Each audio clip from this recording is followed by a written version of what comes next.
There's this incredible connection between time and money. And it turns out there's one simple, almost magical rule that can completely change how you look at both of them.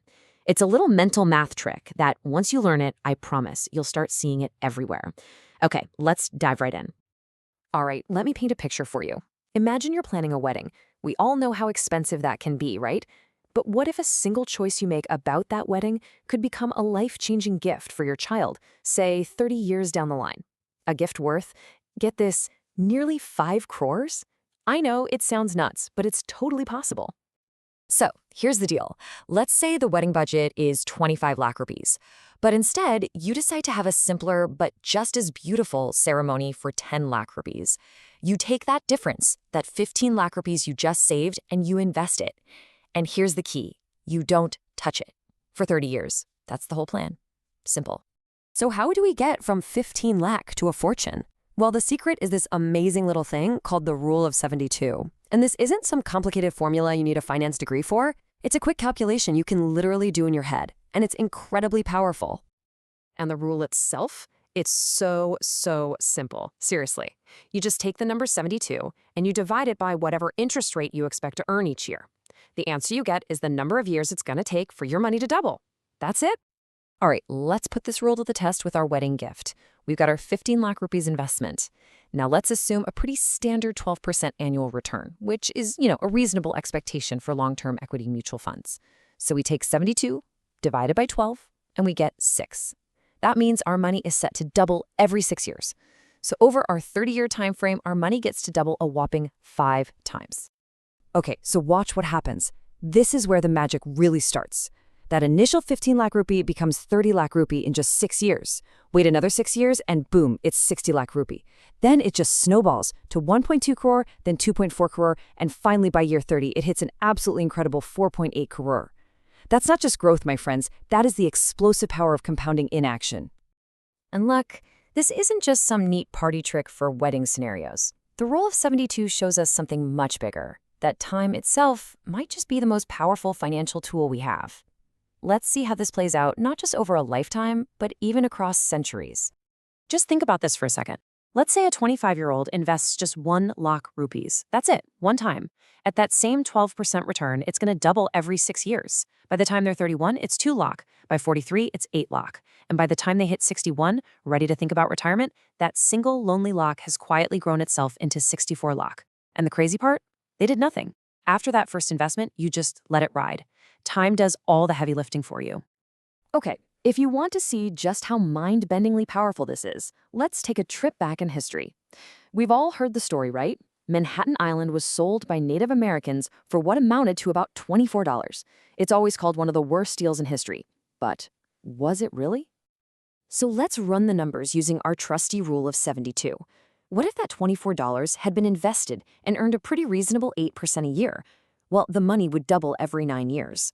Now, over almost 400 years, that's around 44 doublings.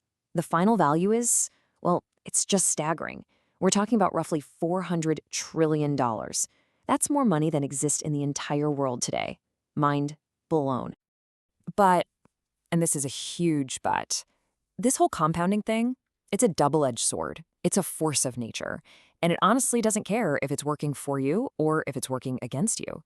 And there's a silent force out there that uses this exact same power to absolutely destroy your wealth. It's called inflation. So picture this. It's 1980. Someone decides to be super safe with their money. They take 1 lakh rupiah, a huge sum back then, and they lock it away in cash for retirement. They feel secure, right? But they forgot about that silent killer, inflation, which has been ticking along at about 6% a year in India. So what does our rule tell us about this? Well, with 6% inflation, the price of everything doubles about every 12 years, which means the value of that cash in the locker gets cut in half every 12 years. For 44 years, the purchasing power just gets completely eaten away. I mean, look at that number. It's just brutal. That 1 lakh rupee from 1980 can only buy today what about 7,000 rupees can buy. That's a 93% loss in its real value. You see, inflation is just reverse compounding, and it is absolutely ruthless if your money is just sitting there doing nothing. Okay, so we've seen the good, the bad, and the ugly of compounding. The big question is, how do we make this work for us, right? How do we use this little rule to make smarter choices every single day? This table really lays it all out, doesn't it? If your money's in a savings account, you're waiting 20 years for it to double. A fixed deposit, 12 years. Better, but still slow. But look at the bottom, an equity mutual fund or an index fund. Now we're talking about doubling your money every 5 or 6 years. This is the difference between just treading water and actually building real wealth. And this brings us to a really, really important point. A lot of people think that safe investments, like keeping money in the bank, is the responsible choice. But in a world where inflation is always eating away at your money, true safety actually requires growth. Safety without growth, it's just an illusion. If your money isn't growing, it is, by default, shrinking. So from now on, here's a little mental hack for you. Before you make a big purchase, just pause for a second and ask this question. That shiny new 50,000 rupee phone looks great now, sure, but what if, by the time you retire, it could have been 4 lakh rupees? The rule of 72 suddenly turns a simple purchase into a really interesting financial choice. And here's the flip side of that coin. Another question you gotta ask yourself. Before you let a big chunk of cash just sit around in a low-interest account, ask this. At today's inflation rate, how many years until this money is worth half as much? At 6% inflation, the answer is just 12 years. Knowing that should light a fire under you to put that money to work. You know, when you really get it, the rule of 72 teaches us something pretty profound. Working hard is obviously super important, but real lasting wealth isn't just about how hard you work. It's built when you understand the power of compounding and you let the incredible force of time do most of the work for you. It's about making sure your money is working just as hard, or maybe even harder, than you are.